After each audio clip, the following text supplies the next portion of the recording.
کہ اللہ نے ہم لوگوں کو پیدا فرمایا تو کسی کافر کے یہاں نہیں پیدا فرمایا، اہل مسلم میں پیدا فرمایا، اور مسلمان میں بھی حضور کی امت میں اللہ نے ہم لوگوں کو پیدا فرمایا، اور پھر حضور کی امت میں بھی اللہ تبارک و تعالیٰ نے ہمیں اہل سنت والجماعت میں پیدا فرمایا، اور پھر پیدا فرما کر یہ کہہ رہا، اے ایمان والو اپنے آپ کو اور اپنے اہل و عیال کو جہنم کی آگ سے بچاؤ جس کا ایندھن انسان اور پتھر ہے۔ میرے عزیزوں، جہنم کا ایندھن، جہنم کس کو کہتے ہیں؟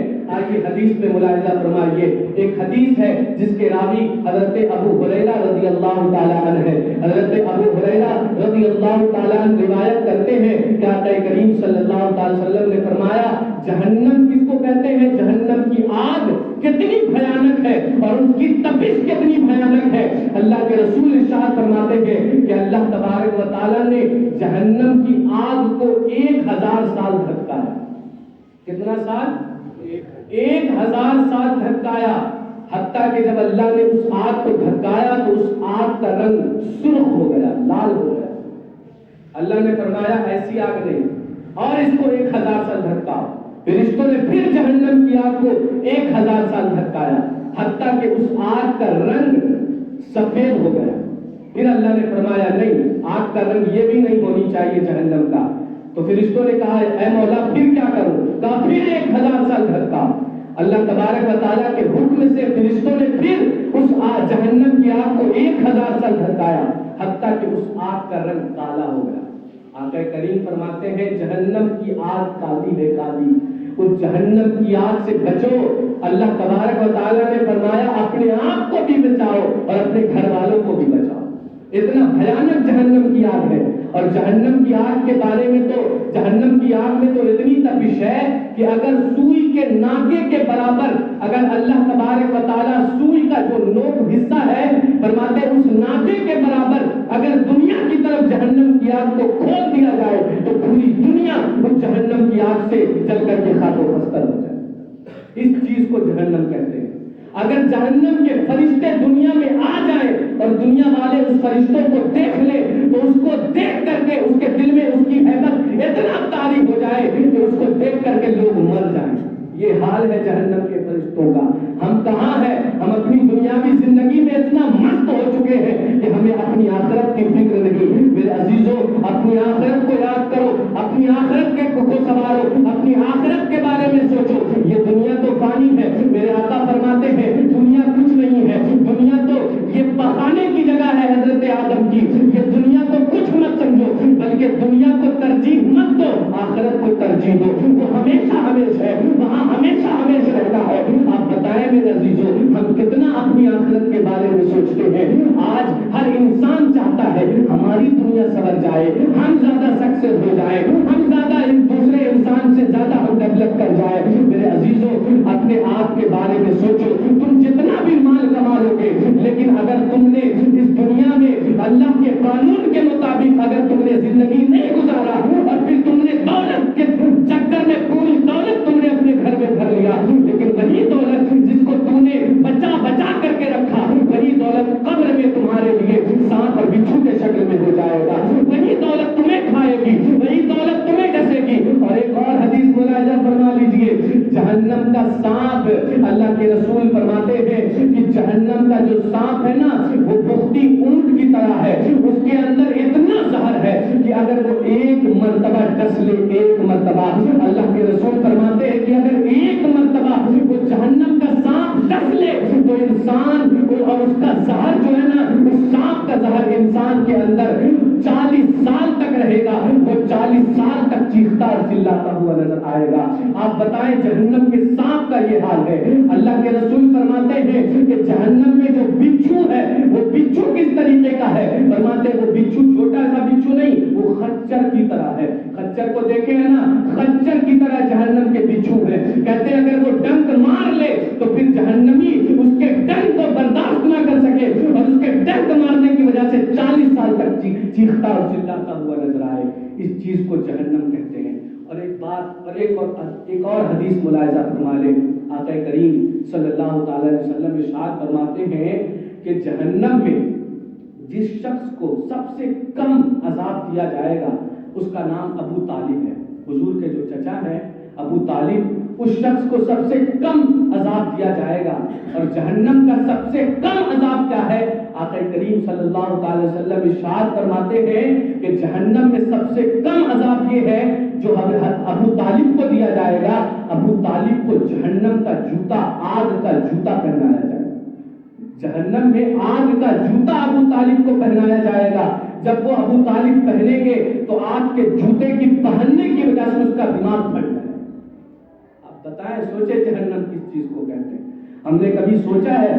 ہم لوگوں کو تو بارہا لوگ جنت کی خوابیں دکھاتے رہتے ہیں، فلاں کام کرو تو جنت مل جائے گی، ملے گی میرے عزیزوں، لیکن گناہ کو چھوڑیں گے تب. آج دنیا گناہ کر کر کے سوچتا ہے کہ ہم جنت میں چلے جائیں گے. کہاں سے جنت میں جا سکتے ہو؟ جب تک تمہارے دل میں اللہ کا خوف نہیں ہوگا، جب تک تم اللہ کے خوف کی وجہ سے تم اپنے دل میں اللہ کا خوف نہیں رکھو گے اور گناہ کو نہیں چھوڑو گے، تب تک تجھے جنت نہیں مل سکتی. جنت ایسے ہی نہیں. اور جنت بھی کس چیز کو کہتے ہیں؟ اگر جنت کے بارے میں فرماتے جو سب سے ادنا جنتی ہوگا، جو سب سے ادنا جنتی، اس کا حال یہ ہوگا کہ اس کے لیے نا بہت سارے فرشتے رہیں گے، اور جو سب سے ادنا جنتی ہوگا اس کے لیے، اس کے کام کرنے کے لیے اس کے پاس 72 حوریں رہیں گی.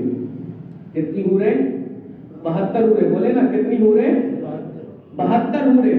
اور وہ حوریں اگر دنیا کی طرف جھانک لیں کتنی خوبصورت رہے گی وہ حوریں. کہتے ہیں وہ حوریں اگر دنیا کی طرف جھانک لیں تو دنیا اس کی خوبصورتی کو دیکھ کر بے ہوش ہو جائے. اتنی خوبصورت رہے گی. اور جانتے جو سب سے ادنا جنتی ہوگا اس کا حال یہ ہوگا، فرماتے آقا کریم صلی اللہ علیہ وسلم نے فرمایا کہ اس کا جو گھر ہوگا اتنا بڑا ہوگا کہ 40,000 سال کی مسافت کی دوری اتنا اس کا گھر ہوگا. یعنی اس کا اتنا بڑا گھر ہوگا کہ 40,000 سال اگر انسان چلے گا تب اس کے آخری حد تک پہنچے گا. یہ ہے ادنا جنتی. اور جو سب سے اعلیٰ جنتی ہوگا، جس کا مقام اور درجہ سب سے اعلیٰ ہے، اس کے لیے سب سے اچھی نعمت اللہ کی ہوگی کہ وہ اعلیٰ جنتی جب چاہے گا وہ اللہ کا دیدار کرے گا. وہ جب چاہے گا اللہ کو دیکھے گا اور اللہ کو دیکھ کر کے اپنا چہرہ منور فرمائے گا اور کہے گا مولا مجھے کچھ نعمت نہیں چاہیے، بس مجھے یہی چاہیے کہ میں ہر بار آپ کو دیکھتا رہوں، میں ہر بار تجھے دیکھتا رہوں. یہ سب سے اعلیٰ جنتی والوں کا ہے. تو میرے عزیزوں، جنت کی خواہش رکھنی چاہیے لیکن گناہ کو بھی تو چھوڑنا پڑے گا، جہنم سے بھی تو ڈرنا پڑے گا. میرے عزیزوں یاد کرو، ہم نے جس آیت کریمہ کی تلاوت کرنے کا شرف حاصل کیا، اللہ تبارک و تعالیٰ نے فرمایا اے ایمان والو اپنے آپ کو جہنم کی آگ سے بچاؤ اور اپنے گھر والوں کو بھی جہنم کی آگ سے بچاؤ. صرف اپنے نہیں بچنا ہے. مان لے کہ ہم نماز پڑھ رہے ہیں، روزہ رکھ رہے ہیں، اچھے کام کر رہے ہیں اور ہمارے بال بچے گناہوں میں ملوث ہیں، اسے سمجھا بھی نہیں رہے ہیں. اور یہاں پر یاد رکھے جہنم کی آگ سے بچانے کا مطلب کیا ہے؟ بہت سے لوگ کہتے ہیں حضرت ہم تو سمجھاتے ہیں بہت بچوں کو یہ مت کرو وہ مت کرو، لیکن مانتا ہی نہیں ہے. کیا کریں؟ مانتا ہی نہیں ہے، کیا کریں؟ مثال کے طور پر میں آپ کو بتانا چاہتا ہوں کہ اگر کہیں پر آگ لگا ہوا ہو اور آپ کا بیٹا اس آگ میں کودنے جا رہا ہو تو آپ کیا دیکھتے رہیں گے کہ میرا بیٹا کود جائے؟ کوئی باپ سوچے گا، کوئی باپ کو یہ گوارا گزرے گا کہ وہ اپنے بیٹے کو آگ میں کودتے ہوئے دیکھ لے، آگ کی طرف جاتے ہوئے دیکھ لے اور آگ میں کودتے ہوئے اگر وہ باپ ہے تو دیکھ ہی نہیں سکتا کہ اس کا بیٹا اس کا پریوار والے اس آگ میں کود جائے. وہ باپ ہے تو دیکھ ہی نہیں سکتا. فرماتے ہیں کہ جس طریقے سے تم بچے کو بچانے کے لیے کس طریقے کا اس ٹائم کوشش کرو گے کہ میرے بیٹا ہم سے جتنی کوشش ہو سکے گی اتنا باپ کوشش کرے گا، پوری طاقت لگا دے گا کہ اپنے بچے کو اس آگ سے بچا لے، اپنے خاندان والوں کو اس آگ سے بچا لے. تو دنیاوی آگ سے بچانے کے لیے باپ پوری کوشش کرے گا، پوری طاقت لگائے گا کہ ہم اپنے اہل و عیال کو بچا لے.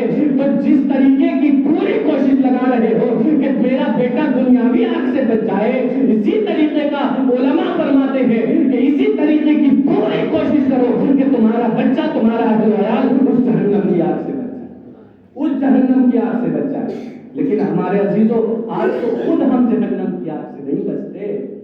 آج تو ہم خود بے نمازی ہیں، بچوں کو کہاں کہیں گے نماز پڑھنے کے لیے. آپ دیکھیں مسجدوں کی حالت، کتنے لوگ نماز پڑھنے کے لیے آتے ہیں، اور دیکھ لیں مارکیٹ میں کتنا انسان نظر آئے گا. جہاں پر رسول اللہ نے کہا کہ مارکیٹ مت جاؤ، وہ گناہوں کا اڈا ہے، مسجد جایا کرو، وہاں پر ثواب ملے گا. لیکن جہاں پر حضور نے منع فرمایا لوگ وہی زیادہ جایا کرتے ہیں. اگر ٹائم وقت بھی ہے تو چلو نا مارکیٹ سے گھوم کے چلے آتے ہیں.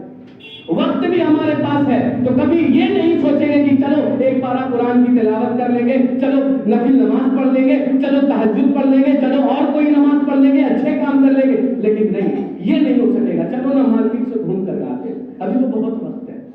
میرے عزیزو، قیامت کا دن یہ ہوگا کہ جب اللہ پوچھے گا کہ تم نے عبادت کیوں نہیں کیا ہے، تو تم نے کہو گے مولا مجھے معاف کر دے، مولا مجھے معاف کر دے. اس دن سوچو گے کہ کاش ایک مرتبہ سبحان اللہ کہہ لیتے. اس دن سوچو گے کہ ایک مرتبہ ہم رکوع کر لیتے، ایک مرتبہ ہم سجدہ کر لیتے، ایک مرتبہ ہم اللہ اکبر کہہ لیتے. لیکن جیسی تم اللہ اکبر کہنے کے لیے ہاتھ کو اٹھاؤ گے، وہ ہاتھ اٹھے گا ہی نہیں. یہ ہاتھ بھی گواہی دے گا کہ مولا یہ تو دنیا میں ناپاک جگہ یہ کام کیا ہے، یہ دنیا میں تو گندی جگہ یہ کام کیا ہے، اور جہاں پر یہ چاہتا ہے کہ ہم اللہ اکبر کہیں، نہیں، ہرگز نہیں ہو سکتا. یہ ہاتھ بھی گواہی دے گا اور یہ ہاتھ بھی انکار کرے گا. یہ پاؤں بھی گواہی دے گے کل قیامت کے دن. یہ زبان بھی گواہی دے گی. جس زبان سے تم نے جھوٹ بولا ہے، جس زبان سے تم نے کسی پر بہتان لگایا ہے، یہ زبان سارے اعضاء تمہارے گواہی دے گے اللہ کی بارگاہ میں. یہ عزیزو یاد کرو اس دن کو. قیامت کے دن کوئی پوچھنے والا نہیں. قیامت کا دن کتنا 40,000 سال کا، 50,000 سال کا ایک دن ہوگا، 50,000 سال کا. اور جانتے ہیں جو سورج ابھی اتنا دور ہے نا، 40,000 سال کے فاصلے پر ہے، وہ سورج بھی ایک ہاتھ کے مقدار، یعنی انسان کے ایک ہاتھ کے مقدار آ جائے گا. اور ابھی تو پیٹ ہے نا، وہ اس وقت اپنا جو سورج ہے اپنا منہ کر لے گا محشر والوں کی طرف. محشر والے تپش کی وجہ سے، گرمی کی وجہ سے کوئی اپنے ٹخنے تک پسینے میں رہیں گے، کوئی گھٹنے تک پسینے میں رہے گا، کوئی کمر تک اپنے پسینے میں ڈوبے گا، کوئی اپنے سینے تک پسینے میں ڈوبتا ہوا نظر آئے گا، کوئی اپنے ہی پسینے میں اونٹ ڈوب کرتا ہوا نظر آئے گا اور چیختے اور چلاتا ہوا نظر آئے گا. میرے عزیزو، جہاں پر نفسی نفسی کا عالم ہوگا، باپ بیٹے کو دیکھے گا، بیٹے باپ کو دیکھ کر بھاگے گا. بتاؤ اس وقت کس کو پکارو گے؟ یہاں پر تو اگر کوئی تم کو ایک تھاپڑ مار دے تو انسان اس کے لیے 50 خاندان والوں کو بلا کر اس کے مارنے کے لیے چلا جاتا ہے. بتاؤ وہاں پر کچھ نہیں کام آئے گا، وہاں پر کون تمہارے کام آئے گا؟ کوئی نہیں. بتاؤ اس کو وہاں پر اس دن کس کو تم پکارو گے؟ اس دن تم کس کو راضی کرنے کے لیے کہو گے؟ میرے عزیزو یاد رکھو، قیامت کے دن سے بچو اور قیامت کے دن کے بارے میں سوچو کہ ہم نے، اللہ نے ہمیں پیدا کیوں کیا ہے. اور اللہ نے تو کلیئر بتا دیا میرے عزیزو، الذی خلق الموت والحیات لیبلوکم ایکم احسن عملا، کہ جس نے زندگی اور موت کو پیدا فرمایا، کس لیے پیدا فرمایا؟ لیبلوکم ایکم احسن عملا، کہ تاکہ تمہیں آزمائے کہ تم میں سے اچھا عمل آتا ہے میرے پاس کون لے کر، اچھا عمل میرے پاس کون لے کر آتا ہے، تمہیں آزمائے. اس دنیا میں آزمانے کے لیے اللہ نے پیدا فرمایا. لیکن انسان دنیا داری کے چکر میں پڑا ہے، یہ دنیا میں اتنا ملبس ہو چکا ہے کہ آخرت کو بھولا بیٹھے گے. میرے عزیزو، اپنے بال بچوں کو بتاؤ، اسے بچاؤ. حضور صلی اللہ علیہ وسلم نے فرمایا، کیا فرمایا؟ 7 سال کا جب بچہ ہو جائے تو اسے نماز پڑھنے کی ترغیب دو، نماز پڑھنا سکھاؤ. 7 سال کا جب بچہ ہو جائے اسے نماز پڑھنے کو سکھاؤ. اگر وہ 10 سال کا ہو جائے اسے اپنے ساتھ مسجد میں لے کر آیا کرو نماز پڑھنے کے لیے. اگر 12 سال کا ہو جائے تو اسے ساتھ میں، اس کو اگر وہ نماز نہیں پڑھتا ہے تو اسے مار کر کے نماز پڑھاؤ. بتائیں، میرے حضور نے تو یہاں تک فرمایا. لیکن آج خود بے نمازی ہے تو بچوں کو کہاں نماز پڑھائے گا؟ کسی شاعر نے کیا ہی خوب کہا ہے، دن لہو میں کھونا تجھے، شب صبح تک سونا تجھے، دن کھیل میں کھونا تجھے، شب صبح تک سونا تجھے، شرم نبی خوف خدا یہ بھی نہیں ہوگی. نہ حضور کی بارگاہ میں چہرہ دکھانے کا شرم ہے، نہ اللہ کا خوف ہمارے دل میں ہے. بس دنیا داری کی نحوست ہمارے دل میں اتنی بھر چکی ہے کہ انسان دنیا داری کو چھوڑ کر کے آخرت کی طرف دھیان ہی نہیں ہے. میرے عزیزوں، ایک بڑا پیارا بات یاد آ گیا، میں بتانا چاہتا ہوں کہ ایک میڈم تھی، اپنے بچوں کو بتائیں، جتنا ہو سکے اپنے بچوں کو سکھائیں، دین کی باتیں بتائیں، اچھی اچھی باتیں سنائیں. اسے نہ جانے گانا وغیرہ سنانے مت دیں، اسے اچھی چیزیں بتائیں، اچھی چیزیں سکھائیں۔ ایک میڈم تھی، دیکھیں اس کا اثر کیا ہوتا ہے، اچھی باتیں بچوں کو بتائیں۔ لوگ کہتے ہیں بچے تو برا ہی سیکھتے ہیں، بھائی اس کو اچھے سکھائیں گے تب نہ سیکھے گا، اس کو اچھا سکھائیں گے تب وہ سیکھے گا۔ ایک میڈم تھی، وہ اپنے اسٹوڈنٹ لوگ سے پوچھ رہی تھی کہ اے میرے اسٹوڈنٹ بتا تو بڑا ہو کے کیا بنے گا؟ زور سے سنیے گا، انشاءاللہ اچھا لگے گا، اور سننے سنانے سے زیادہ ہم لوگوں کو اللہ عمل کی توفیق عطا فرمائے۔ فرماتے ہیں کیا بنو گے بیٹا، بڑا ہو کے کیا بنو گے؟ تو کوئی بچہ آیا جس کے ماں باپ نے سکھایا ہوگا کہ بڑا ہو کے تم ڈاکٹر بنو گے، تم انجینئر بنو گے، فلاں بنو گے، فلاں بنو گے۔ تو سب آ کے کہا، میڈم پوچھی ایک کو کہ بڑا ہو کر کیا بنے گا؟ کہا بڑا ہو کے ہم انجینئر بنیں گے۔ کہا ٹھیک ہے جاؤ۔ دوسرا آیا، کہا تم بڑا ہو کے کیا بنو گے؟ کہا ہم بڑا ہو کے ڈاکٹر بنیں گے۔ کہا ٹھیک ہے آگے جاؤ۔ پھر انہی میں سے ایک پیارا بچہ تھا، کہہ دو سبحان اللہ، بچل کر کہہ دو سبحان اللہ۔ انہی میں سے ایک پیارا بچہ تھا، اس بچے سے جب میڈم نے پوچھا کہ اے بیٹا بتا بڑا ہو کے کیا بنے گا، تو وہ بچہ بتا کے دھڑک کہتا ہے میں بڑا ہو کر صحابہ بننا چاہتا ہوں، میں بڑا ہو کر صحابہ بننا چاہتا ہوں۔ اس میڈم نے پوچھا ہے بیٹا بتا صحابہ تو وہ ہوتے ہیں جو حضور کے ظاہری حیات میں ہو، حضور کا دیدار کیا، حضور پر ایمان لائے، اس کو صحابہ کہتے ہیں۔ تم صحابہ کیوں کیسے بنو گے؟ تم نہیں بن سکتے صحابہ۔ وہ بچہ فرماتا نہیں میڈم مجھے صحابہ ہی بننا ہے۔ کہا بیٹا یہ صحابہ بننے کا شوق تمہارے دل میں کیسے پیدا ہو گیا؟ تو وہ بچہ کہتا ہے کہ نہیں جانتی، میں بعد میں سوتا ہوں، میری ماں پہلے صحابہ کی داستان سنا دیا کرتی ہے، میں بعد میں سوتا ہوں، میرا باپ صحابہ کی داستان پہلے سنایا کرتا ہے، میں بعد میں سوتا ہوں، میرے بھائی صحابہ کی داستان پہلے سناتا ہے۔ میرے عزیزوں اس بچے نے کہا صحابہ کی محبت میرے دل میں اتنا بھر گیا ہے کہ میں صحابہ بننا چاہتا ہوں، میں صحابہ سے محبت کرتا ہوں۔ تو میرے عزیزوں جب آپ بچوں کو اچھے دین بتائیں گے تب وہ بچے کے دل میں دین کا جذبہ پیدا ہوگا، دین کی طرف ان کا دل جائے گا، تب وہ اچھے کام میں مشغول ہوگا۔ لیکن میرے عزیزوں آج اگر بچہ روٹ جائے تو اسے موبائل دے دیتے ہیں کارٹون لگا کر کے، دیکھ بیٹا دیکھو یہی کام تو رہ گیا ہے۔ میرے عزیزوں اپنے بچوں کو دھیان دے، اللہ نے فرمایا یا ایھا الذین آمنوا قوا انفسکم واہلیکم نارا، اے ایمان والو اپنے آپ کو بھی جہنم کی آگ سے بچاؤ، اپنے اہل و عیال کو بھی جہنم کی آگ سے بچاؤ، اور صرف بچے کو نہیں بچانا ہے اپنی بچی کو بھی بچانا ہے۔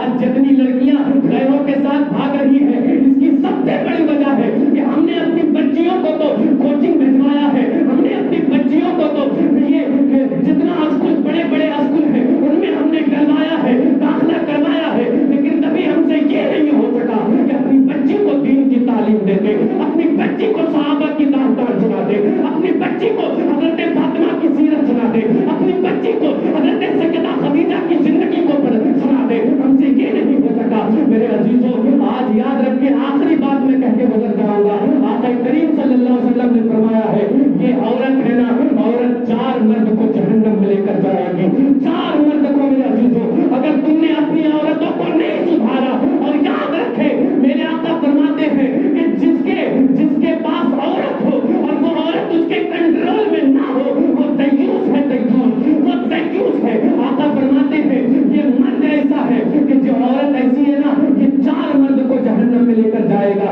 اگر بچی ہے اور جب قیامت کے دن جب پکڑائے گی نا اللہ پوچھے گا تم نے گناہ کیوں کیا تھا، تو یہ ڈائریکٹلی کہے گی میرے پاس تو بھائی تھا نا سمجھانے والا، لیکن یہ نہیں مجھے کہا کرتا تھا، اے میرے مولا بعد میں مجھے جہنم میں ڈالنا، پہلے میرے بھائی کو جہنم میں ڈال۔ یہ کہے گی کہ میرے پاس باپ تھا لیکن باپ نے مجھے کبھی نہیں سمجھایا، بیٹی وہ چیز غلط ہے، بیٹی یہ چیز صحیح ہے، وہ چیز غلط ہے، میرے باپ نے کبھی یہ اس چیز پر دھیان ہی نہیں دیا، اپنی دنیا داری کے چکر میں مست رہا۔ تو وہ بیٹی کہے گی مولا تو مجھے جہنم میں ڈالنا چاہتا ہے نا، پہلے میرے باپ کو جہنم میں ڈال۔ اگر وہ بیوی بن گئی ہے تو وہ اپنے شوہر کو جہنم میں لے کر جائے گی، اگر اس کے بچے ہیں تو اپنی اولاد کو بھی کہے گی میرے اولاد پر بھی تو مجھ پر میرا حق تھا، وہ میرا اولاد ہو کر کے مجھے سمجھاتا، مجھے